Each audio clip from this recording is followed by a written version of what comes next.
也算是踩了个点。然后今天呢，就是给大家分享的题目就是赏深圳缤纷自然读中外自然好书啊。因为今天来的一些朋友就是都说是微博过来的，因为我自己其实很少在微博发这个活动，然后这次也是觉得就是有这样的一个机会跟大家见见面嘛。然后这个深圳湾，我们眼前就是这个深圳湾，然后现在其实刚好还是我们候鸟季的末期，啊，然后这个就是我在就是某一个就是冬天的早上，啊，然后刚好看到就是一大片朝霞，有这么多鸟在那里走来走去，然后呢，除了这个像我这样看鸟的人，然后我发现就是在那个潮滩下面呢，还站了一个人，然后这个人就是一直在直播，然后他直播内容，然后都是就是他的成功之道，然后就是很深圳就怎么搞钱，就是面对了一堆这样的候鸟，然后他就是好像丝毫不为所动，然后所以我想说，其实每个人对这个自然的感受力是不一样的。就像说因为我学昆虫学的嘛，就很多人说，哎，我也在深圳，我怎么没有发现你这说的这些虫呢？我说。那你先要有虫眼啊，就这个虫眼其实就是一种发现自然的能力。然后在这里呢，其实就是想给大家介绍一句话，然后这个是美国著名的自然文学作家叫艾文·威蒂尔啊，然后他在这个《下游记趣》里面写了这样的一段话，他说自然影响我们的内心，就像光影响一卷胶卷上的感光日记。就是说，他意思就是说，有些人这个胶卷很强，就是他的自然感受力很强的，但是就是这个东西就会对他来说很重要。但是在另外一个观察者心里，就是可能他就会显得无足轻重。就是说，比如说有一些人，他说他会看到一棵树会流下眼泪，然后但是从另外一些人看来，他只不过是一个杨树而已。所以其实这个就是对这个自然的感受力不同。然后你像其实每天有这么多人来这个深圳湾公园啊，然后大家都是一个玩乐的地方，但实际上这个深圳湾公园有很多可以看的地方。然后这个就是我们如何提高我们内心的感光度呢？觉得其实有几个比较重要的途径。然后第一个呢，就是说我们可以就是读万卷书啊，然后读各种自然博物书籍。就是这个书籍怎么选，我在讲座最后也会给大家分享啊。然后另外呢，就是说我们可以去动物园。然后去植物园、去博物馆，然后这些专门做这个自然科普的地方，然后去看一看展览和展馆。然后最重要的呢，就是说我们还是时要到这个自然中去。如果说你有这个意识的话呢，你就可以把这个自然观察当做一种习惯，然后融入到生活中，然后你就可以看见更多的东西。然后这个就是说这个。我总结了一些就是简单的方法，就是说你可以从不同的尺度观察，然后比如说这个时间上啊，然后你看我们在这个深圳湾，然后在整个深圳，它其实虽然说大家觉得深圳是一个四季不明显的城市，但实际上很多细节还是透露了就是一些季节变化。比如说在我们这个深圳每年是春天落叶，对吧？就是说像其他那些城市是冬天落叶。而且到就是秋冬，然后像这个候鸟来，然后包括就是有一些鸟的这个繁殖的变化，然后这些其实都是时间上变化。就好比说同一棵树，然后木棉它现在开始慢慢的发芽，然后开始开花，但是它的花期非常短暂。然后大家你有没有观察过，它其实没有花的这个时间它是怎么变化呢？这个其实就是从时间上去观察。然后从空间上，就比如说我们现在在这个深圳湾公园，我们有这个海的这个区域啊，然后也有陆地上的，然后有一些是我们人工种植的，然后也有一些它这个自然的植物，然后它其实不同的小环境里都有不同的东西啊。然后就是说我们还可以从这个个体到群体，就一开始你可以观察一朵花或者一种鸟或者说一种昆虫，然后慢慢就想一下说它在这个环境中，它跟它的种群。他们是有哪些行为和活动？然后从这个整体上，这个生态系统之间，他们是如何互相影响？然后就是从这个自然中呢，就是我们观察到的东西，我们可以在书本中找到答案。找到答案以后，我们可以再回到这个自然中，然后去看一下书本里说的东西是否能够得到这个验证。就是说这个，我今天因为我们在深圳湾嘛，然后我今天准备内容就是说，我们先带大家看一看，比如说我们可以怎么来阅读深圳湾公园。然后就是从这个空间上，我们现在就可以看一看，就是不同的环境有哪些不同的这个生物然后其实深圳湾这个两边很明显的，就是这边就是靠海的这边，然后你会发现有很多红树其实就是长在靠海的一边啊，然而靠陆地的这边其实很多的更多是园林绿化的植物，然后还有一些这个野生植物，它可能散生在就是这个整个这个人工绿化的这个环境中啊，然后就是说在这些比如说一些水鸟，它就是在这个水边这样的活动啊，然后我们的一些林鸟和留鸟呢，然后就在靠近这一侧活动，然后这个时间上啊，就是说看一看它的这个四季变化啊，然后就是这个个体和整体，就是像之前说的那样，你可以先从不同的物种、不同的类群开始观察啊，然后再去考量它整个这个生态系统生物间的这个关系。就是我们其实到了这个深圳湾呢，我觉得其实很值得阅读的一个就是深圳湾这个红树林啊，这是一张这个航拍的然后航拍没电了。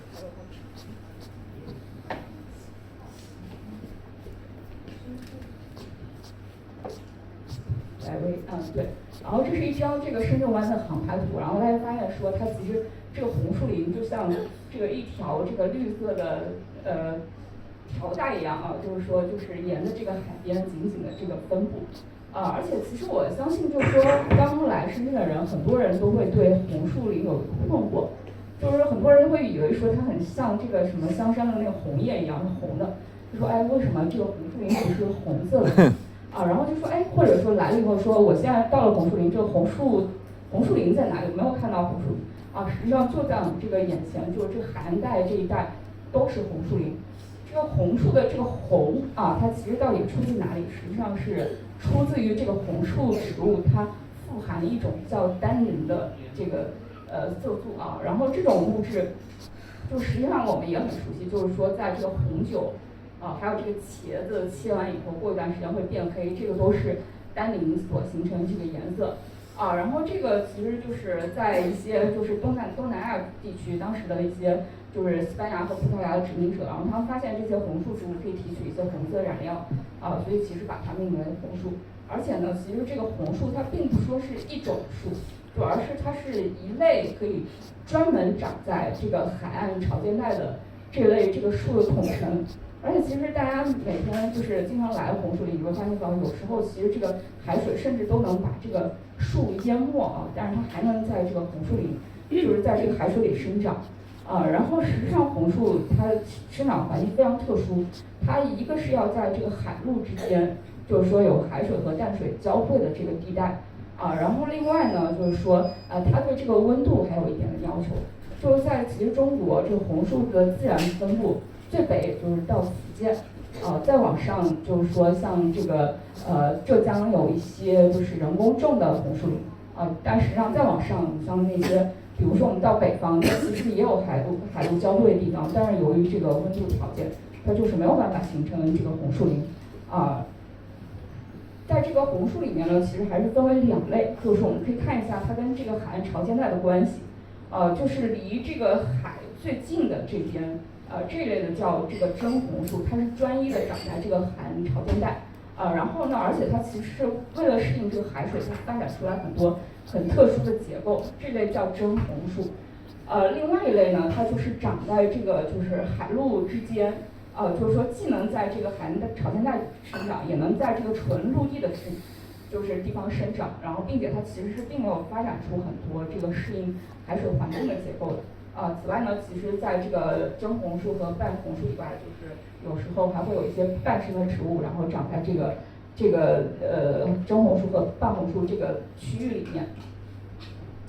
好，然后我们再来认识一下，就是说我们现在在我们的深圳湾，然后我们可以阅读到哪些不同的红树植物。就是在深圳湾最多的一种就是这种叫秋茄的植物，就是大家其实等一下在海边都可以自己看了，它现在刚好是。这个果期然后就是我们看到这个长条形像茄子一样的，其实并不是说它的果实，而是就是它种子萌发以后，就普通的就是植物种子萌发以后，它就在这个果实里面但是这个红树植物不一样，然后它这个种子萌发以后，它会就是继续生长生长，这个是让它的一个胚轴就是生长出来一个长的结构然后这样它就可以落在这个就是一个环境中，然后长成一个新的植株然后现在其实还没有到这个秋茄的花期，就是秋茄的花期是夏天。如果大家夏天到红树林会看到这个秋茄开出这个五角星形的这个花朵。然后另外一种呢，就是我觉得很符合大家这个红树概念，就是这个木兰。然后这个木兰也是就是比较典型的一种红树植物。你看它这个叶片非常大，非常厚，而且它的这个就是这个胚轴呢非常长，就是说比这个秋茄子要粗一大圈，而且其实后面会呈现很明显的这个红色，然后这个也是在深圳湾，然后秋茄中间可以发现的一种植物。另外就是这个老鼠乐然后老鼠乐其实就是长在哪里呢？就是长在这个海岸这个比较下方的这个地方。然后我早上去转的时候，发现其实现在刚好有一些在开花，大家可以观察一下。而且这个老鼠乐的叶子很有意思，就是说我们看到的现在这个是没有锯齿的，但是同一种植物呢，就是你可以看到另外一些植株，它其实是有锯齿的，就是它有2种不同的叶子。看到这个老鼠乐这个名字，就是大家可以看到这样的词花，也会觉得有点困惑，它为什么叫老鼠乐？但是如果说你看到它的这个果实以后，它这个花期过了以后，然后4、5月开始结果了，然后你会发现说，它的这个果实其实像一只小老鼠一样，就是会长得这样的有一个这样须须一样的结构然后所以其实就因为这个果实的形状被命名为这个老鼠乐。还有一种植物呢，就是叫海榄子，也叫白骨壤，就是叫这个白骨壤是因为它这个树皮，然后看上去发白，有点像这个就是白骨这个海榄子呢，其实它在深圳湾呢也比较常见，但是它开的花特别小，就花期也比较短，就是不太容易被观察到，就是开这种很小的小黄花然后就是它的下面就是你会经常看到很多的这个呼吸根一会儿我们来讲红树的根系的时候也会讲到然后如果看到有这样的叶子、这样的花和呼吸根的话，就是这种叫海榄子的红树。然后它还有一个特点，就是说它的这个果期就过几个月呢，你们有时候来可能会看到它结果，它结的果很像一个没有成熟的桃子然后就是这个果实掉在地上以后，然后它也会萌发出来一个新的这个植株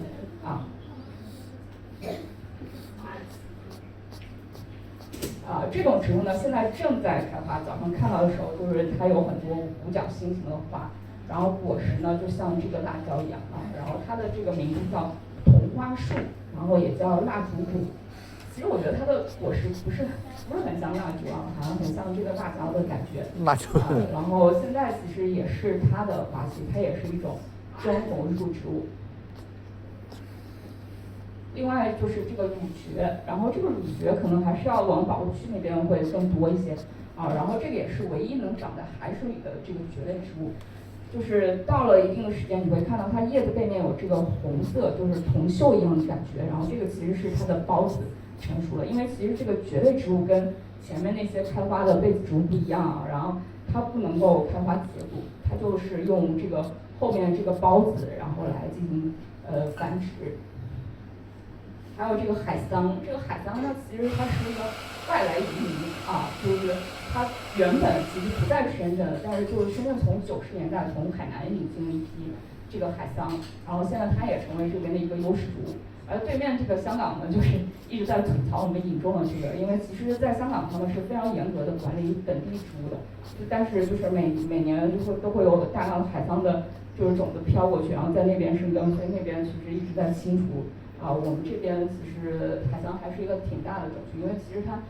生长到了这边以后，它特别适应这里的环境，然后生长能力特别强，就反而有时候影响了一些其他红树的生长。这个海桑就是全年都是这个花果期，就可能隔段时间就会看到它开花结果了。然后你看它的花很有特点，就是雄蕊特别多、特别长，就像一个这个花束一样然后这个果实长得像一个小的苹果。然后另外一种呢，就是比它稍微小一点，叫无瓣海桑。看看这个海桑的叶子它比较圆润但是这个无瓣海桑的叶子就比较细长一些。然后它的果实呢，其实也比之前那个海桑要小一些。然后从花可以看出来，它其实跟之前那个是完全不一样的。然后这个其实跟海桑一样，也是从外来的。然后就是以上看的，其实都是深圳湾如果说你游一走，你就可以看到的这个鲜红树植物。半红树这边其实比较典型的就是这个银叶树，然后我今天早上刚刚弄了一些这个。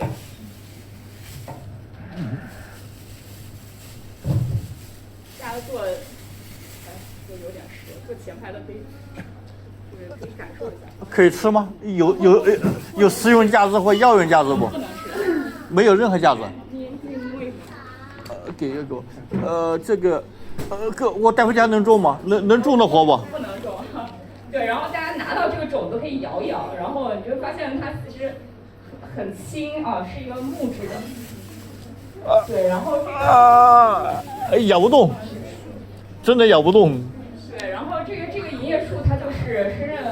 比较典型的一类半红树植物。主要叫银叶树，就是因为它的叶片背面发白呈银色，然后它的这个果实呢，其实为什么要长成这种木质的呢？因为它其实很多时候也是长在海边的，然后它的这个果实就会随着海水漂流，飘到很远的地方，然后就是帮助它传播到更远的地方。然后大家就是不知道有没有人去过坝光？去过啊，对对，在坝光那边有就是一片就是最古老的银叶树林，这个其实也是很难得的，大概距离现在有最老的500多年啊。然后现在在那边其实也做了一个银叶树的湿地公园，大家以后有机会可以去参观一下啊，就是这个银叶树。而且这个银叶树呢，就是有一个特点，就是这个是坝光那棵最老的银叶树啊，然后就是说它长得就是有这种很典型的这个板根结构啊，就是说它的这个根部是扩大的，然后这个板根后面也会跟大家详细说。另外一种半红树呢，就是海芒果。海芒果现在其实还没有开花结果啊，就是开花的时候其实也是比较漂亮的，就是这样的五瓣的这种白花啊，然后它这个结果的时候就看上去非常的诱人啊，红彤彤的，有些是绿色的，就外形跟芒果有点像，但是实际上它是属于夹竹桃科的巨毒植物，还有这个就是有毒的这个强心苷，然后对人的这个心脏都是很致命的啊，然后。所以其实这些就是在野外看到这种野生植物还是要特别小心，而且其实这海芒果，如果你真的把它摘下来，你会发现说其实跟这个银叶树相似，它其实外面也是一层非常坚硬的这个木质结构啊。然后就是刚看这些红树，我们就是在看就是现在海边这个环境啊，然后就是大家想一想，就是我们现在生活在陆地上的这些植物其实是很幸福的。就是有这个非常稳定的机制，就是这个土壤，因为在海水呢，就是它每天有2次的涨退潮，然后那其实这个对于这个树木来说，你想一下，每天就尤其是这个就是大浪来的时候，就一直这样冲刷它，这棵树冲击是很大的。另外呢，就是说海水里面有大量的盐分，对吧？就是我们陆地上的树，我们其实喝淡水就好了，然后下雨，然后就能补充点水分，或者还有一些园林工人浇水。但是在这个就是海水里生长的这些红树，它其实每天就是要面临很多的情况，就是这个日暴晒，这个就是涨退潮，海水的冲刷啊，然后还有就是大量的盐分，所以其实这些红树植物它要在这个地方生长，它必须要发展出来一些就是特殊的这些结构和技能，然后才能对抗这样恶劣的环境。就是第一个环境呢，就是我所说的，就是说面对这个就是泥土。长期与海水接触具有高盐度，然后这个红树它是发展了一些什么样的特征呢？就是如果说大家，尤其是在中午的时候，就是说你去观察一下，像这个老鼠乐啊、同花树的叶子，然后你会发现，其实它们的叶子表面有时候会有一层这个白色的一点一点的结构吸出来啊，然后这个其实就是盐分。破盐。然后它的这个策略就是说，在一些这个叶子上把盐就是分泌出来啊，这个叫密盐。另外呢，就是他们还有一种策略，就是说把这些盐分储存在一些老叶子里。那这样的话，这个老叶脱落的时候，然后顺便也把这些盐分带走。这个就是这个红树对抗这个高盐度的一个方法。然后另外一个困难就是刚刚说的，就是这个海水，然后每天就是受这个海水的冲刷。然后另外呢，其实它在这边不稳定的环境里面，然后加上这个海水的环境，海水里面其实是一个缺氧的环境啊。然后这个红树其实它发展出来的这个策略呢，就是说是不同的根系就是根其实大家知道，对植物的呼吸是非常重要的啊。它如果它就像这个陆地植物上的这样的根，它是没有办法适应海水的。所以其实我们一会儿就是大家再下去看到红树的时候呢，可以特别的去看一下它们的根。这个呢根就是之前讲的秋茄的根，然后秋茄的根你会发现说它其实长得有点像一个三脚架啊，就是现在拍摄用的这个三脚架。就是这种根叫做支柱根，它长成这样的三脚架有什么好处呢？就跟我们这个三脚架的用处是一样的，就是说有一个这样的结构，然后可以支撑整个树，这个树就不容易倒伏。然后还有刚刚讲的这些，就是像海桑跟这个海榄子都比较典型的这个呼吸根啊，然后这个根也叫出水通气根。这个其实就是看上去像一片小树一样，这个其实都是它这个植物发展出来的根系。它把这个根系